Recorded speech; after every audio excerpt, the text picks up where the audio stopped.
Y hoy día comienza la nueva edición de La Furia del Libro de verano. Además, La Furia ha estado especialmente inquieta este año porque además de tener la de invierno, que fue muy exitosa ahí en el Centro de Estación Mapocho, también hace poquito, hace menos de un mes, fue La Furia Ilustrada, primera experiencia de La Furia del Libro de generar un encuentro entre ilustradores, dibujantes, editoriales que trabajan con cómic, con libros de ilustración, etcétera. Y en ese momento hablamos con Galo Gigliotto y lo tenemos de vuelta como director de La Furia del Libro. ¿Cómo estás, Galo? Bien, Además de muy ocupado. Antonella, muy bien, estoy bien, tranquilo, entusiasmado, contento y esperanzado. Me encanta, me encanta. Además, La Furia viene con un montón de cosas fabulosas, entre ellos muchos invitados internacionales. Tenemos a uno de ellos también aquí a mi lado, Javier Serena, director de la prestigiosa e histórica revista cultural Cuadernos Hispanoamericanos. ¿Cómo estás, Javier? Hola, buenos días. Pues nada, encantado de volver aquí a Chile y además pues muy ilusionado con conocer La Furia, que llevo años viéndola por redes sociales y todo eso, diciendo a ver cuándo consigo ir. Oh, Así que no, por fin. vas a flipar porque en buen español vas a flipar porque La Furia es muy espectacular. Lo sé. Y además justo ahora hace calor, pero la gente se entusiasma, va a buscar los últimos regalos de Navidad. Qué mejor que regalar un libro, regale el libro. Incluso la gente que tiene muchos libros como yo, regale libros. Siempre es muy fabuloso recibir libros. Ahora, Javier, tú vienes a una actividad acá en La Furia, pero yo quería preguntarte particularmente, Cuadernos Hispanoamericanos tiene una larga vida, ¿cierto? 1948 fue Sí. la primera edición. Y el mundo era muy distinto en 1948, uno podría decir, ¿no? Y quisiera pensar, pero a lo mejor el pasado también es una ilusión, lo es siempre, que claro, había un mayor espacio para la cultura a pesar de que la producción era menor. Hoy día tenemos una tremenda producción editorial, España, que decir, Sí. y hay menos espacios para hablar de libros, ¿no? Sí, bueno, está bien lo que dices porque es verdad que ahora hay tantísimos libros, tantas novedades y luego esta cuestión como del exitismo editorial, ¿no? Que parece que a uno se le introduce un ritmo de lectura que no es el natural, ¿no? O sea, yo pienso que en Cuadernos, por ejemplo, hacemos algo que es salirnos del ritmo editorial, de la cuestión de los lanzamientos instantáneos. En España eso es una presión muy grande, ¿no? Hay como una necesidad de que los libros enseguida encuentren su lugar. Porque vienen los próximos el siguiente mes. Vienen enseguida los siguientes y hay como mucha posibilidad de que un libro despegue y sea un superventas. Nosotros tenemos un ritmo distinto. Y bueno, respecto a lo que decías, la revista, pues sí, tiene una tradición larguísima, tiene 80 años. Se creó en una época muy distinta. El año 48 en España todo el mundo sabe que era un mundo distinto. Sí. Se creó durante el franquismo la revista. Pero creo que fue un espacio, desde luego no era un espacio en el año 48 donde se promocionara la literatura latinoamericana, pero sí fue un espacio, creo que de cierto aire fresco para España, ¿no? Entraba algo de fuera. Era un país cerrado, era una autarquía. Y lo que ha podido durar o adaptarse hasta el día de hoy, yo creo que es pensar la literatura en lengua española sin perspectiva nacional, cosa que a mí me gusta mucho, ¿no? Me parece como un poco estrecho pensar la literatura colombiana, mexicana, española, chilena, en vez de pensar de la posibilidad que hay de discusión, de diálogo, porque creo que naturalmente a todos nos interesa lo que sucede en otros países donde hablamos la misma lengua, ¿no? Debería interesarnos. Y hay mucha circulación de gente, de editoriales, entonces nos queremos sumar a ese movimiento como La Furia, con muchos editores que están tratando de, no sé, de trazar esos puentes. Y por otro lado, que sea una revista que esté un poco al margen de las dinámicas de mercado, ¿no? De los grandes lanzamientos, los grandes premios, y que sea una literatura que conecte, yo creo, con una manera de leer pues que esté pensada a la calidad y la aportación literaria de los libros, no otras cuestiones que tengan que ver con su repercusión. Ahora, claro, la repercusión igual es muy ambigua la palabra, porque puede ser como la cantidad de libros que vendiste, o hasta dónde llegó la reflexión asociada a ese libro, etcétera. Pero desde ahí, Galo, parece obvio, pero no lo es, y por eso te voy a preguntar, que alguien como Javier, de los Cuadernos Hispanoamericanos, venga, ¿cierto?, a ser parte de La Furia, pero quería preguntarte por qué es importante para La Furia tener estos espacios de reflexión, de encuentros, de lanzamiento de libros, y no solamente ser una gran feria donde uno puede ir a comprar.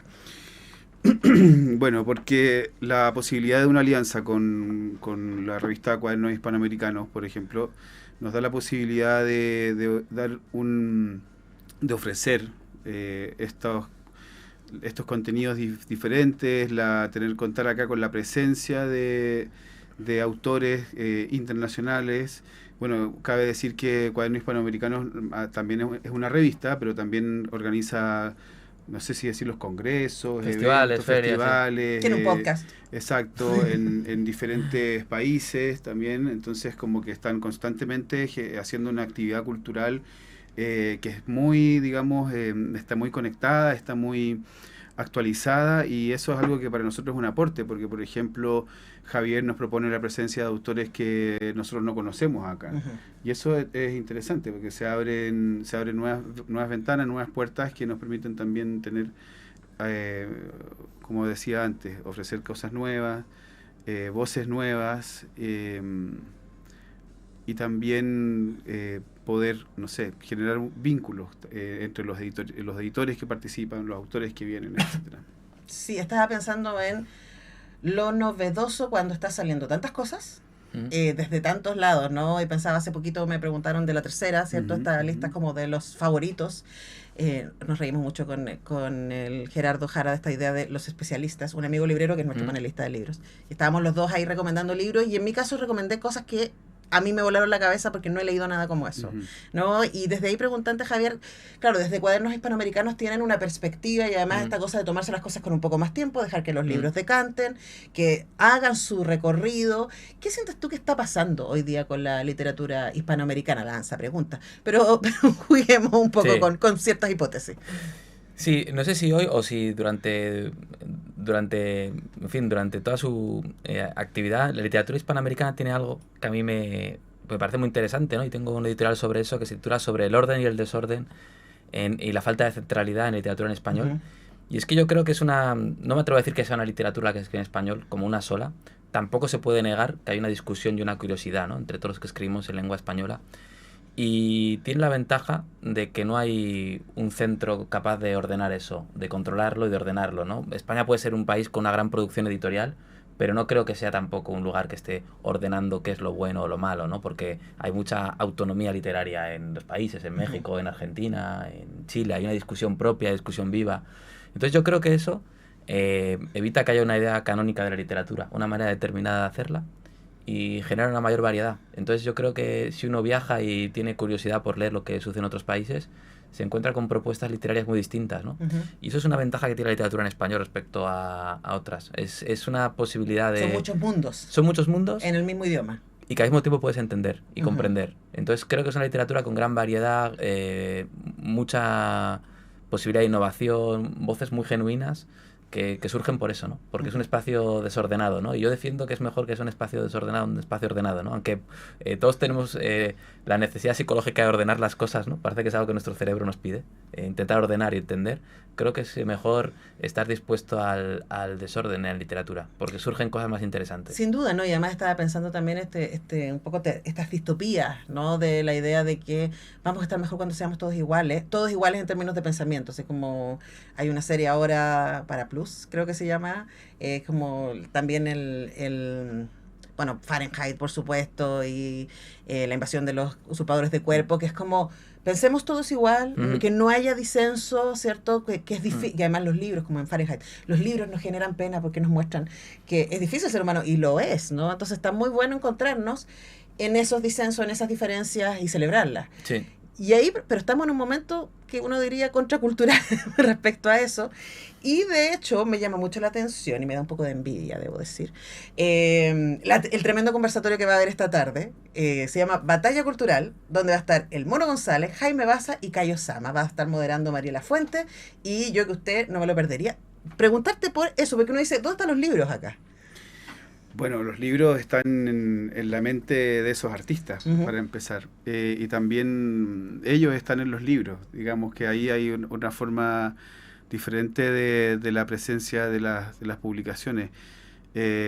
Bueno, Kayosama lo estamos invitando porque él hizo la imagen de la furia del libro de verano, de esta furia.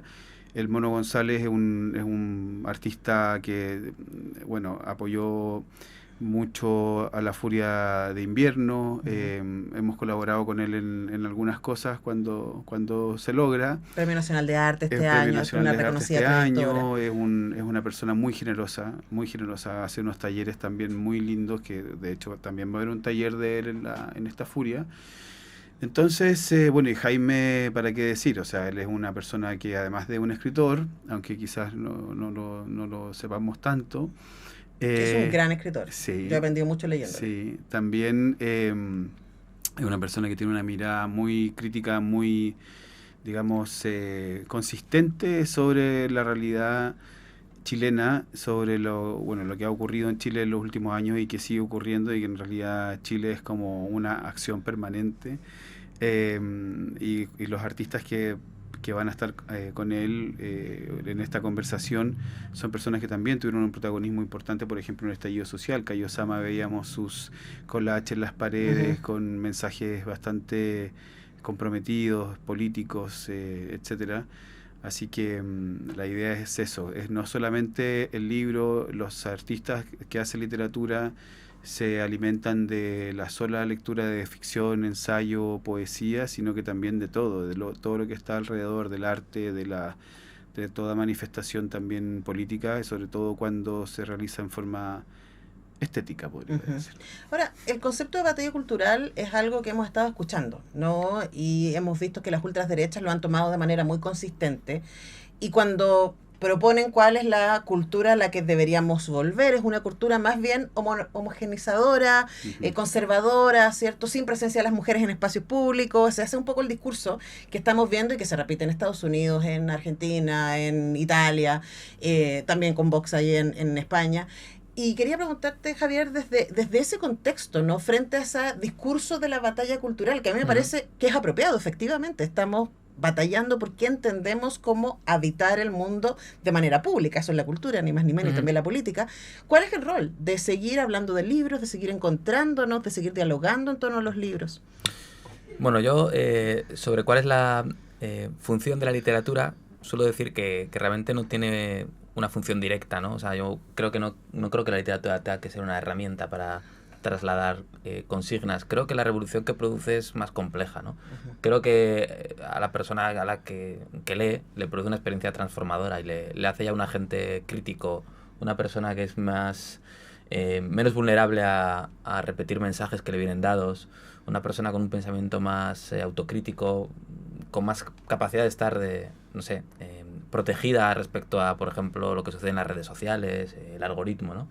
Entonces yo creo que la cultura en sí es un ingrediente que se introduce en la sociedad para que genere discusión y para que se defienda de la homogeneización y de las directrices, ¿no? En ese sentido yo creo que la cultura pues quizá no tenga que tener etiquetas ni consignas, sino que en sí misma es un agente que produce ese efecto, ¿no? O sea, una sociedad con una cultura más fuerte es una sociedad más, pues lógicamente más protegida de las consignas, menos fácilmente manipulable, con un pensamiento más crítico, ¿no? Ni siquiera creo que tenga que ser un pensamiento que vaya hacia un lado o hacia el contrario, pero son individuos que creo que tienen más capacidad, ¿no? de defenderse de las consignas. Y en ese sentido, pues si pensáramos en términos democráticos, que tampoco creo que tenga que ser la función de la literatura construir una democracia, pero como efecto secundario seguro que lo conseguiría, ¿no? Una sociedad creo que más autocrítica, ¿no? Menos vulnerable, con un pensamiento más sólido, no sé. Pero desde luego es algo muy distinto a lo que pasa en las redes sociales, en los libros. Absolutamente, no, y estaba pensando que esto me lo ha mostrado escritoras en conversaciones, ¿no? Que cuando uno está acostumbrado a leer, está acostumbrado a de una narrativa compleja. Y por lo tanto, cuando leo el titular, como tú dices, las consignas en redes sociales, voy a sospechar. Sí. A ver, ¿qué hay detrás de esto? Pero a ver, esto no hace sentido, ¿no? Uno es más susceptible a reconocer la falta de contenido, de profundidad, etcétera. Y también yo creo que tiene otro elemento, y así voy a ir con la pregunta hacia acá, lo que tiene que ver con la empatía. Entonces, cuando yo leo un libro, por ejemplo, ahora vamos a recomendar, me voló la cabeza, no lo terminé de leer, así que ojalá me lo manden, porque lo vamos a regalar.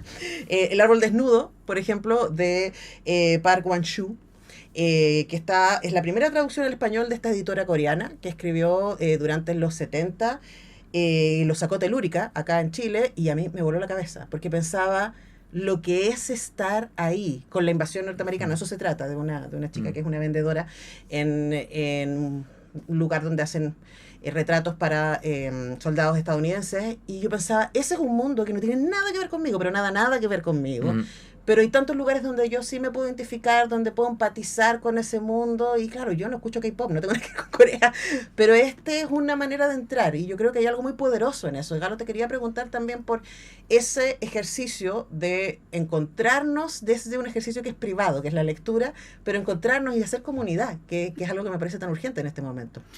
Sí, bueno, escuchando a Javier pensaba en esa, hablando de consignas un poco, en esa frase famosa que dice el racismo se cura viajando y el fascismo se cura leyendo, Ujú. de Unamuno.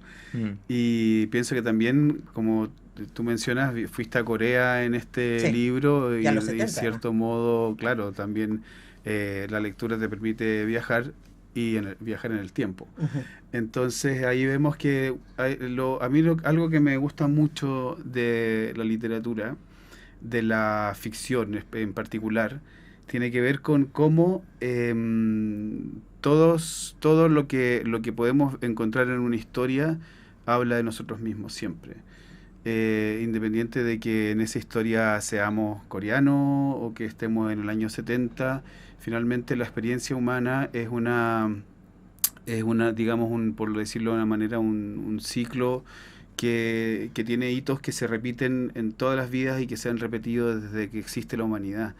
De ahí pensando en lo que tú hablabas de la empatía, justamente ¿cómo se llama?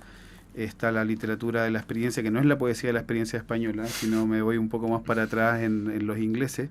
Ellos hablaban de, ¿cómo se llama?, de la simpatía y del juicio, y de cómo los personajes nos despiertan digamos, una simpatía o nos despiertan una crítica hacia ellos, pero siempre es porque estamos viendo algo de nosotros en esos Sin personajes. duda. Ujú. Sí, es un ejercicio absolutamente necesario en este momento. También pensar el ejercicio de habitar la cultura, ¿no? Me iba a decir consumir, que es una palabra complicada, Mm. pero de habitar la cultura, de ser habitado por ella y de encontrarnos, y yo creo que es algo muy potente y muy necesario en este momento, de que hay tanta división, ¿no? Y Mm. decir, bueno, pero puedo ir a la furia, va a haber un libro para mí, sin duda, más de uno probablemente, lo que es un peligro, siempre. Y además hay un montón de actividades. Te voy a hacer una maldad, Galo, porque te voy a decir que nos recomiendes algunas.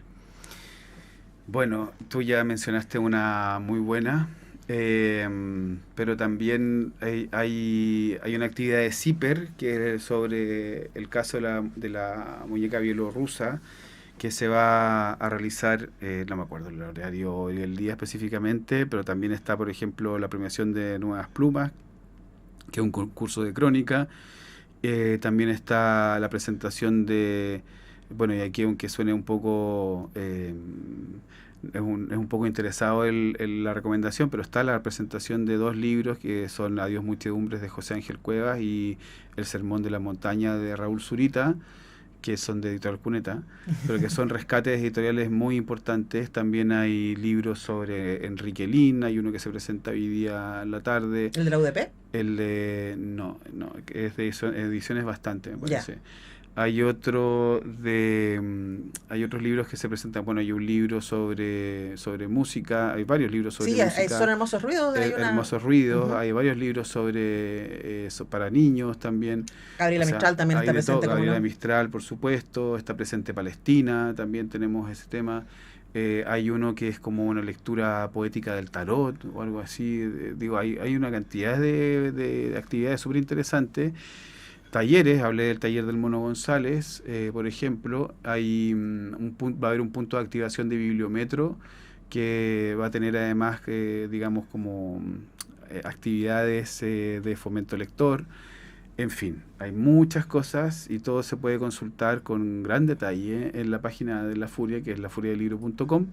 Arriba tenemos unas pestañas, entonces ahí están la programación, que se puede buscar por día, Ujú. por, ¿cómo se llama? Por nombre. Uno en el buscador pone cualquier cosa, nombre, y aparece. Y también están las visitas internacionales. También está el mapa de editoriales y por supuesto esa información va a estar disponible en la Furia mismo.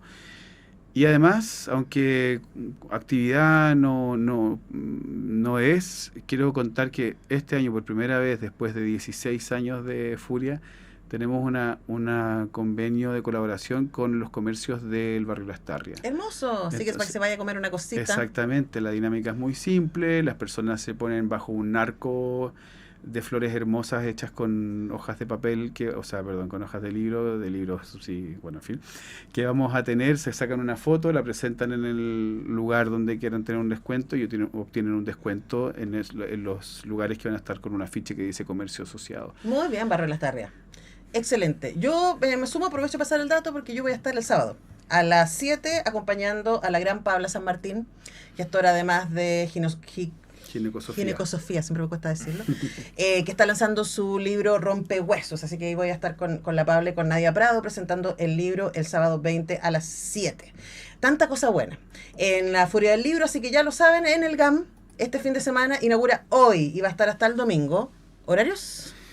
Jueves y viernes desde las 4 hasta las 9 y el sábado y el domingo desde las 11 hasta las 9. Excelente, así que ya. La entrada es liberada, la entrada es liberada, sí, eso es importante, no como en otros lados, y es liberada a toda hora. Las actividades son todas gratuitas, no hay ninguna actividad pagada en la Furia. Algunas hay que inscribirse. Ya. Entonces ahí es importante buscarla en el programa, buscar el botoncito que está al lado como para inscribirse por temas de aforo más que nada. Y la movilización es muy fácil, está el metro, la Universidad Católica justo ahí, está Modelo Alameda, entonces nos sirven todas las micros, y está el bicicletero del GAM, además de las veredas de la ciudad que se pueden recorrer caminando con este clima hermoso. Y además que también tiene estacionamiento el GAM, si ustedes van en auto. Acá Radio UNIAC, medio no oficial de la Furia del Libro, pero estamos trabajando para aquello, porque amamos la Furia del Libro, somos muy fans, amamos los libros en este programa, como ya lo saben, así que agradecemos tantísimo la visita en este día tan movido de Galo Giglioto, director de la Furia del Libro, y Javier Serena, director de la prestigiosa revista cultural Cuadernos Hispanoamericanos. Muchas gracias a los dos. Muchas gracias. Muchas gracias, Antonella. Nosotros vamos a la música y vamos a seguir hablando de libros. Vamos a estar hablando de algunas novedades de editores de Chile.